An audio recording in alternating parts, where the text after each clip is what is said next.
Chennai shopping mall లో sensational Dasara triple ధమాకా. Spot gifts, combo offers, instant discounts.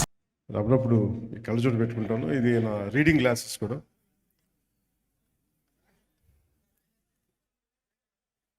Settle down fast please. Harish, settle down. కూర్చోండి ఎంతసేపు.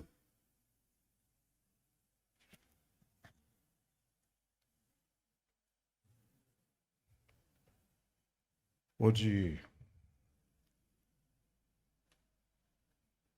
విజయం సందర్భంగా ఇక్కడికి విచ్చేసిన మీడియా మిత్రులందరికీ, స్నేహితులకి, సోదరులకి, సోదరిమణులందరికీ ఓజీ యూనిట్ తరఫున మీ అందరికీ నా హృదయపూర్వక నమస్కారాలు. హృదయపూర్వకంగా స్వాగతం తెలుపుతున్నాను.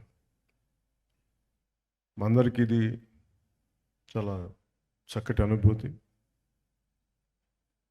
చాలా అరుదుగా సినిమాలు హిట్ అవుతాయి, గ్రేట్ కలెక్షన్స్ ఉంటాయి, కానీ ఒక సెలబ్రేషన్ లాగా ఒక సినిమా రిలీజ్ అయితే జరగటం చాలా తక్కువ సార్లు జరుగుద్ది. అలాంటి అరుదైన అవకాశం మాకు లభించినందుకు మనస్ఫూర్తిగా ప్రేక్షకులందరికీ, అభిమానులందరికీ, కొన్ని దశాబ్దాలుగా మీరు ఎలా అయితే చూడాలనుకుంటున్నారో అలాంటి సినిమాని సుజిత్ గారి ద్వారా రావటం, తమన్ దానికి జీవం పోయటం వారందరికీ, అలాగే రవికి చంద్రన్ గారి అద్భుతమైన ఫోటోగ్రఫీ, ఇమ్రాన్ హష్మి గారు, ప్రియాంక మోహన్ జీ, శ్రేయారెడ్డి గారు, అర్జున్ దాస్ జీ, ప్రకాష్ రాజ్ గారు, సౌరవ్ లోకేష్, తేజ్ సప్రూజీ, రాహుల్ రవీంద్రన్ జీ, వెంకట్ గారు, సుధీర్ నాయర్, హరీష్ ఉత్తానం, అభిమన్యు సింగ్ గారు అండ్ ఉపేంద్ర గారు, ఇంకా నటులందరికీ కూడా ప్రత్యేకించి ప్రతి ఒక్కరికి నా హృదయపూర్వక ధన్యవాదాలు. అలాగే యాక్షన్ మాస్టర్స్లో విజయ్ గారికి, పీటర్ హైన్స్ గారికి, దిలీప్ సుబ్రాయన్ గారికి, కెవిన్ కుమార్ గారికి, కీచా కంపాక్ ది థాయ్ ఫైట్ మాస్టర్ గారికి, జూజీ గారికి, సుప్రీం సుందర్ గారికి నా హృదయపూర్వక ధన్యవాదాలు తెలియజేస్తున్నాను. ఈ సినిమాలో ముఖ్య టెక్నీషియన్స్ అయిన సుజిత్ గారికి, తమన్ గారికి, నవీన్ నూలి గారికి, రవికి చంద్రన్ గారికి, ఏఎస్ ప్రకాష్ గారికి, రాఘవ్ గారికి, విఎఫ్ఎక్స్, ఉదయ్ గారికి, chief AD, Ashwin Mani creative director, Darshan and Neel, Pradeep and Abhilash, వాల్ స్ట్రెంట్, అందరికీ ప్రత్యేకించి తమన్ గారి టీంకి, ఎడిటింగ్ టీంకి, డైరెక్షన్ టీంకి మనస్ఫూర్తిగా మీ అందరికీ ధన్యవాదాలు తెలుపుతా ఉన్నాను. Is it okay if I speak few words? అంటే మేము అందరికీ కొంచెం, అంటే నాకు పొలిటికల్ స్పీచెస్ మాట్లాడి తక్కువలో చెప్పలేను నేను. అంటే ముందు థ్యాంక్స్ చెప్పిన తర్వాత మిగతా మాట్లాడుకుందాం.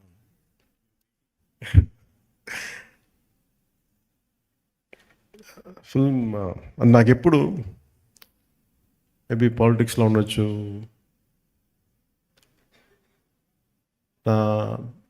Story telling is a great art. ఒక కథని చెప్పడం, అది ప్రేక్షకుల దగ్గరికి అది రంజింపజేయడం ఇట్స్ ఎ గ్రేట్ ఆర్ట్. అది చాలా అరుదైన కళ. అది అందరికీ ప్రయత్నిస్తాం, కానీ ఒక రచయిత కూర్చొని ఒక పేపర్ పెన్నుతో రాసేయగలడు తన ఐడియాని, కానీ సినిమాలో ఒక రచయిత రాసింది చాలామంది క్రాఫ్ట్స్ కలిస్తే తప్ప రాదు. ఈరోజు అందరూ కూర్చోబెట్టి పవన్ కళ్యాణ్కి అభిమానులు వినటానికి, it is not just about Pawan Kalyan, it's not about me, నా గురించి కాదు.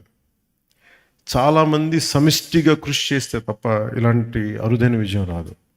అలాంటి అరుదైన విజయం ఇచ్చినందుకు ప్రతి ఒక్కరికి యూనిట్లు, right from lightmen, right from art assistant, right from production, మనకి సప్లై చేసే వాళ్ళందరికీ, అంటే దీనికి ఎన్ని 24 క్రాఫ్ట్స్. ఇది ప్రతి సినిమాకి ఇంతే కష్టపడి పనిచేస్తాం. ఒకసారి రిజల్ట్స్ వస్తాయి, ఒకసారి రిజల్ట్స్ రావు. నాకు సంబంధించినంత వరకు నేను ఎప్పుడు యాక్సిడెంటల్ యాక్టర్నే చెప్తాను. నాకు ఎప్పుడు సుజీత్ నేను ఎంత అర్థం చేసుకున్నాను, సుజీత్ని నా సుజిత్లో నేను కనిపిస్తున్నా. సుజిత్ నాకు ఇప్పుడు దాకా అంటే ఒక ఇంట్రెస్టింగ్ జర్నీ నాకు ఇది. ఒక ఇంట్రెస్టింగ్ జర్నీ. సుజిత్ కథ నాకు ఇప్పుడు దాకా చెప్పలేదు. మీకు సీక్రెట్ చెప్తాను. ఇప్పుడు దాకా నాకు చెప్పలే, ఎవరికి చెప్పలేదు కదా. ఈ ప్రాజెక్ట్ నా దగ్గరికి ఎలా వచ్చిందంటే, ఏదో మేము త్రివిక్రమ్ గారిని మాట్లాడుకుంటాం అంటే just about upcoming directors, young directors మాట్లాడుకుంటే సుజిత్ గారి ప్రస్తావన వచ్చింది. He has the capability, great capability అని ఆయన చెప్పారు. He being a director, he being a great writer. నాకు చాలా వండర్ అనిపించింది. సో అట్లాగా ప్రాజెక్టు స్టార్ట్ అయ్యి ఏదో చేయడానికి అంటే ఏదో ఒక మాటతో వచ్చి తను స్టార్ట్ చేశాడు. ఒక అంటే ఎలా చెప్తారంటే కదా, తను సార్ దగ్గర ఇంకొక ఐడియా ఉంది సార్. ఏంటి అంటే, అదే సార్ అది ఇలా అంటాడు ఫస్ట్.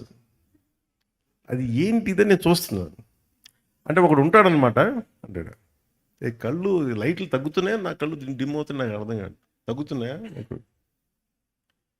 నాకు చూపు మందగించిందని భయం వేసింది. ఒక అంటే ఇప్పుడు ఉదాహరణకి సార్ బ్యాక్ స్టోరీ సార్ అంటాడు. ఆహా అన్న, నాకు 5 నిమిషాల్లో నాకు నాకేం చెప్పాడు, విజువల్ ఫ్లో చూపించాడు, ఒక విజువల్ బుక్ చూపించాడు. ఇట్లా ఉండొచ్చు సార్ పాసిబ్లీ, ఇది థాట్ అని. అందులో ఏంటో ఒక సమురాయ్ కత్తి ఉంది, ఒక జపనీస్ డ్రెస్ ఉంది, ఒక గ్యాంగ్స్టర్లు పట్టుకున్న తుపాకులు ఉన్నాయి, కొన్ని దాంట్లో డైలాగ్స్ కూడా ఏం లేవు, ఓన్లీ విజువల్ ఉంది. నేను చూశాను. సరే నాకు అర్థం అవుతుందంటే నేను ఇంకొక 5 days తర్వాత వస్తాను సార్ మొత్తం ఐడియా పట్టుకొచ్చాను. కొన్ని 5 days తర్వాత పట్టుకొచ్చి కంప్లీట్ ఐడియా చెప్పాను, చెప్పలేదు నాకు. అదే ఇంకొంచెం ఎక్స్టెన్షన్ చేసి చెప్పాను. నాకు అంటే ఆ థాట్ చూసి నేను ఆ రోజు బుక్ అలా ఏదో ఫ్లో పెడితే నా కొడుకు వకీరా బుక్ చూసి క్వైట్ ఇంట్రెస్టింగ్, చాలా ఫ్యాసినేటింగ్ ఫీల్ అవుతున్నాడు. తెగ చూస్తున్నాడు, ఇది చాలా బాగుంది, ఇదే ఇదో ఇంట్రెస్టింగ్ ఉందనేది కాన్స్టెంట్గా అడిగింది. అప్పటికి రాశాడు ఓజీ, ది కాలింగ్ ఓజీ అని. నాకు అర్థం కదా. సో నాకు ఇది, he is the director for Gen Z Sujeeth.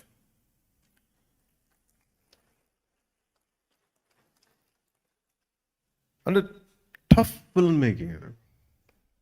అంటే ఒకళ్ళకి మన మనసులో ఉన్న ఐడియాని, అంటే ఒక రచయిత కానీ దర్శకుడు కానీ ఇద్దరు ఒకటైతే ఏం ఆలోచిస్తారంటే, ఈ క్యారెక్టర్లో ఉంటే బాగుంటుంది, దానికి రీ రికార్డింగ్ ఉంటుంది, భావం అతని మనసులో తెలుస్తుంది, ఎవరికి తెలియదు. అది షార్ట్ ఇలా పెడతారు, చెప్పలేము అది అప్పటికి. సో నాకు ఇవన్నీ చూసి నాకు ఏమనిపించిందంటే, నా ఫార్మేటివ్ ఇయర్స్ నాకు గుర్తొచ్చినాయి, చాలా ఫార్మేటివ్ ఇయర్స్ గుర్తొచ్చినాయి.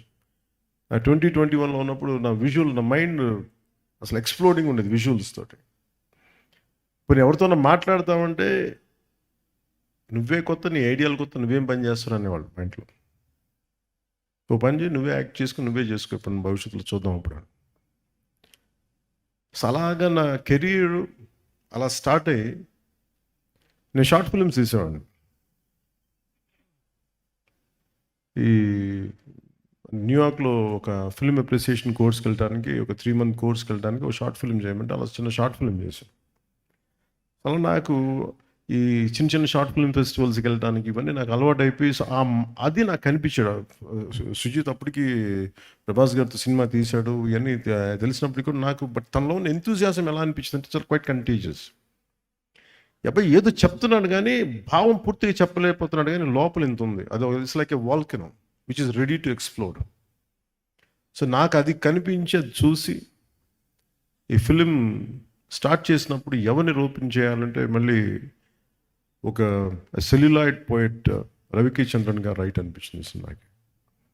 అంతకుముందు ఆయనతో భీమ్లా నాయక్ చేసినప్పుడు నాకు ఆయన గురించి ఎప్పుడు తెలుసు. నాకు భీమ్లా నాయక్ ఆయన చేసినప్పుడు వారిని అప్రోచ్ అవ్వడం జరిగింది. ఆయన ఈ డిస్కషన్లో ఈ సినిమాని ఇలా చేయొచ్చు అని మాట్లాడుతూ, టుగెదర్ తమన్ మన సుజిత్ గారుని రవికి చంద్రన్ గారు కూర్చోబెట్టి దీన్ని 80s 90s చేసి మరింత బాగుంటుంది అనిపించింది. దట్స్ హౌ ఆ లుక్ కొత్తగా వచ్చింది దీంట్లో. అలాగే నాకు ఈ పర్టికులర్ ఫిల్మ్ సక్సెస్ సెలబ్రేషన్ చేసుకున్నారు ఆఫ్టర్ అంటే ఈ జానీ పెట్టగా నేను చెప్పా అది ఆల్రెడీ ఫెయిల్ అయింది, దానికి మళ్ళీ ఒకవేళ తేడా పడితే మళ్ళీ నాకు తేడా, నా భవిష్యత్తులో మొత్తం మూసేస్తున్నా భయం ఉండేది నాకు. ఒకసారి నమ్మి చేసేయటమే.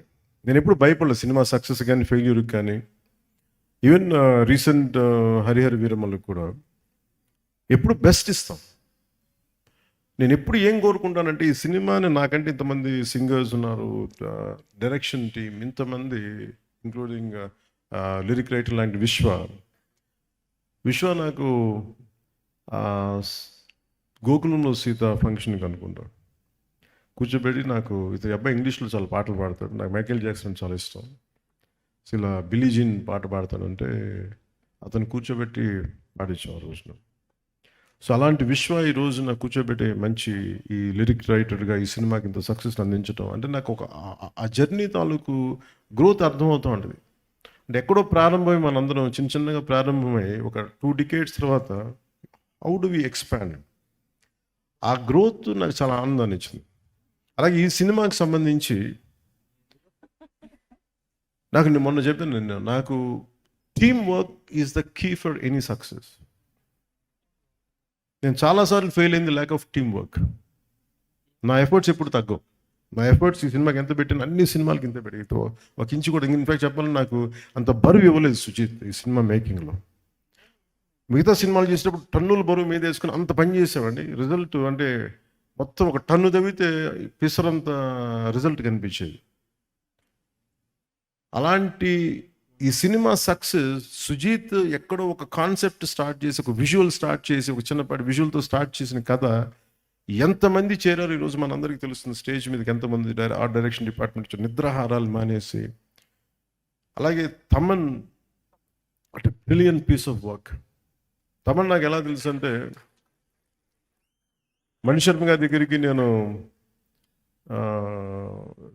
మ్యూజిక్ సిటీస్కి వెళ్ళినప్పుడు ఒక ఒక కీబోర్డ్ ప్రోగ్రామ్ అని మీకు పరిచయం చేస్తాను చెప్పి తీసుకొచ్చేలా చేసాడు. ఇట్లాగే ఉన్నాడు అప్పుడు కూడా, అదే జోష్ అదొకటి ఎప్పుడు ఊగుతూ ఉన్నాడు, ఏదో ఊపేద్దాం ఉన్నాడు. సో నాకు కూర్చోబెట్టి, ఇప్పుడు ఆ కుటుంబ శంకర్లో ర్యాప్ సాంగ్ ఒకటి ఉంటుంది, అది కూర్చోబెట్టి గంగయ్యమన్ గారి అబ్బాయి చేత పాడించి. సో అంటే నాకు ఆ రోజు నుంచి దాని ఇండివిజువల్ మ్యూజిక్ డైరెక్టర్ అయ్యి and phenomenal music. But Thaman has done is magical job. Magical చెప్తాను చేస్తుంది. అలాగే నవీన్ నూలి గారి ఎడిటింగ్ ఎంత డిఫికల్ట్ ఎడిటింగ్ అంటే ఇది. అంటే కథ చాలా చిన్న కథ, పెద్ద కథగా గొప్ప, కానీ కథనం చాలా గొప్పది. ఎలా చెప్పాలి ఈ కథని, ఎప్పుడు చెప్పాలి, ఎంత పాయింట్లు చెప్పాలి. ఇందాక సుజీత్ చెప్పినట్టుగా హీరో ఎలివేషన్, అందరు హీరో ఎలివేషన్ చూస్తున్నారు. పవన్ కళ్యాణ్ ఇలా చూపించాను, నాకు అది చెప్పలే. ఒక తండ్రి కథ చెప్పాడు, ఒక నాన్న కథ చెప్పాడు. అంటే వీటన్నిటి యాక్షన్ వెనకాల ఒక ఇద్దరు, ఒక భార్యాభర్తలు కదా, చిన్న కుటుంబం కదా, అది అందరూ యాక్షన్ ఎలివేషన్ చూస్తున్నారు. కానీ నేను సుజీత్లో సెన్సిటివ్ డ్రామాని చేయగలిగే ఒక గొప్ప దర్శకుని చూశాను నేను ఈ సినిమాలో. అలాగే ఏఎస్ ప్రకాష్ గారి ఆ పీరియడ్ తీసుకెళ్ళడానికి మనస్ఫూర్తిగా మీకు చాలా చాలా బాగా చేశారు ఏఎస్ ప్రకాష్ గారు. అండ్ మెయిన్గా చెప్పుకోవాల్సిందంటే దీంట్లో హెడెడ్ బై అశ్విన్, మన direction team headed by creative head Ashwin and rest of the direction team. మీరు ఎంత హార్డ్ వర్క్ చేశారు. ఎందుకంటే I wish I could had team like this when I was doing Johnny. అంటే నేను ఒక కాషన్ ఇస్తాను మీ అందరికీ, don't drown yourself in success. ఎందుకంటే సక్సెస్ రాగానే నేను ఫేస్ చేసినట్టు చెప్తాను. ఖుషి అయిపోగానే ఆ సినిమాలో భాగస్వాములను ప్రతి ఒక్కళ్ళు, నేను ఎప్పుడు టీం వర్క్ నమ్మేవాడిని. నాతో ఉండే టీం అందరూ they thought they are, it's because of them. నేనే లేకపోతే ఈ షాట్ వచ్చింది కదా, నేనే లేకపోతే ఇట్లా విడిపోయారు అందరు. నాకు జానీకి స్టార్ట్ చేయకముందే నాకు తెలిసిపోతుంది టీమ్ స్పిరిట్ లేదు ఈ సినిమాకి. నిస్సహాయతతో తపన పడేవాడిని. అంటే ఈ సినిమా ఒక దర్శకుడు ఒక రైటర్ కూర్చోబెట్టి చేసేటప్పుడు ఆ ఇన్స్పిరేషనల్గా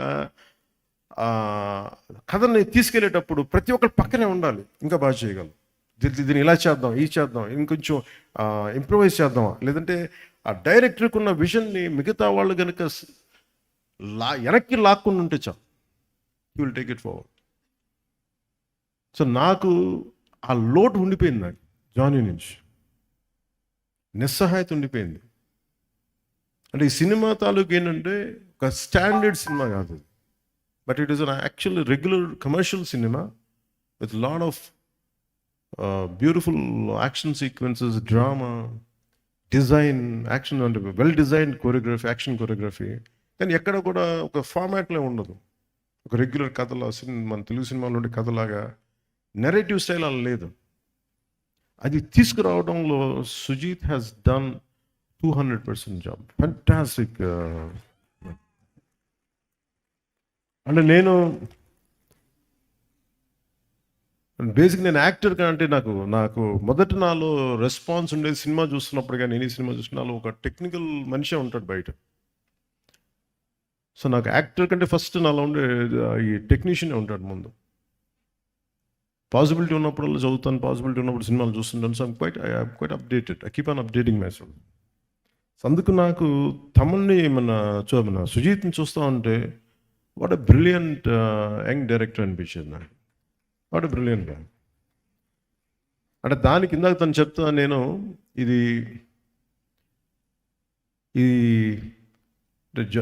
ఫస్ట్ నేను జానీ అని రాశానంటే అలా చెప్పుంటే సినిమా చేసేవాడిని కాదేమో నేను. ఎందుకంటే సక్సెస్తో అంటే కాకపోతే తను నాకు ఎక్కడో నా జీవితంలో ఒక చిన్నపాటి ఒక గిల్ట్ ఉంటుంది, ఇంకొంచెం తప్పన పడి చేస్తుండాల్సింది, నేను ఇంకొంచెం అందరినీ నో చెప్పి చేస్తుండాల్సింది అని ఎప్పుడో గిల్ట్ ఉంటుంది నాకు. ఆ లోటుని సుజీత్ తీర్చాడు నాకు ఈరోజు.